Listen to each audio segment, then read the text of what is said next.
Hello, welcome to Let the Light in TV. I am Craig Christoffersen, and today we are expanding our horizons. Usually we are on the Sony platform, but today we are switching over to Fujifilm, specifically the X-H2.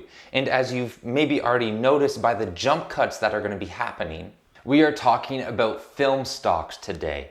Now, we're on our third one here. There are 12 film stocks available on the X-H2 model, 13 if you're going to include sepia as an actual one that you would want to use. But right now we're going through all of them in our introduction because I want you to see the difference in skin tones as we switch from film stock to film stock. You see, each film stock has very unique characteristics and how each one deals with color. And so I have been out shooting for the past about week and a half, getting a bunch of different examples. If I choose to show them all to you, I think it's gonna be like a 40-minute video or something like that. But I've got a ton of examples for you to see what each Fujifilm film stock that is at least available on the X-H2 looks like and does. In just a minute, we're going to dive into those examples, and I'm going to basically give you a voiceover explanation of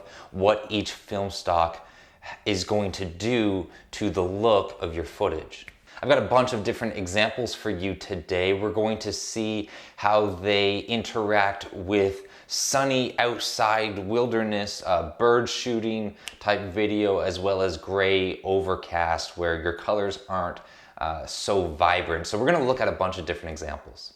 Now, something else you may have noticed is this white border that we have surrounding the video.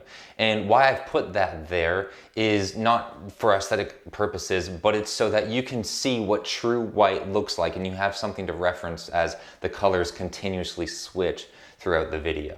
Additionally, for black and white film stocks, I'm not going to go into the sub breakdowns that are available. I'm going to keep it on standard.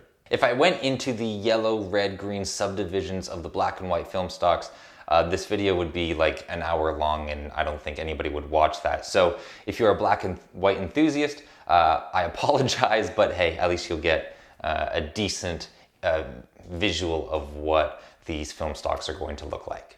Additionally, for sepia enthusiasts, this is not the video for you. I don't like sepia. I'm not trying to shoot an old Western film, so you're gonna find like 2 or 3 examples. I also don't think that decision is gonna make me lose too many views, so we're gonna go with it. I'm gonna do my wrap up here, and after this, we are going to have all of our examples.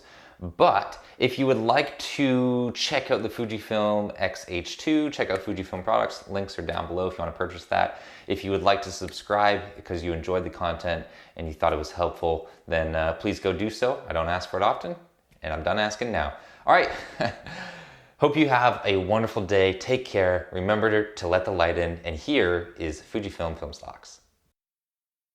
Provia is the default color profile for Fujifilm film stocks. Use this for everyday photography whenever you want to recreate what your eye sees. Velvia is quite a vivid film stock. You can break it out for sunrises, sunsets. It's also a favorite for autumn leaves, but it definitely packs a punch. Astia is a softer film simulation. It emphasizes faithful skin tones, adds a little bit of extra saturation to the blue and green channels, and lowers the contrast. Classic Chrome is going to give your blue skies a little bit of a aquamarine tinge and paler saturation, but it's going to dial up the contrast for more defined shadows. This film simulation has a softer look, and it's not very far off from Astia. It has an emphasis on natural skin tones and lower contrast. The high version of this, however, is punchier with more of an emphasis on contrast. It's a good choice if you're trying to draw attention to the shadows. Classic Negative has strong contrast with colors that are a little bit cooler.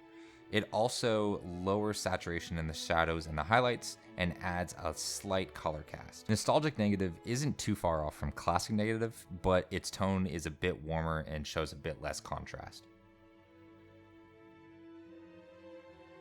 Eterna is more of a video-oriented film stock. What it's going to do is its colors are slightly muted and the profile is going to cut down on bright highlights, which is good if your scene has a wide dynamic range. Bleach Bypass has a very desaturated look with little shadow detail and punchy contrast.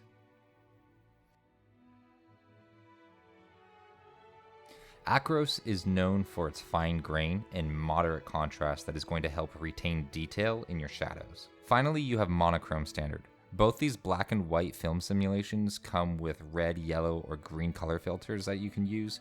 Red or yellow is going to darken the blue skies, and the green filter is going to be helpful if you want to capture landscapes with bright foliage.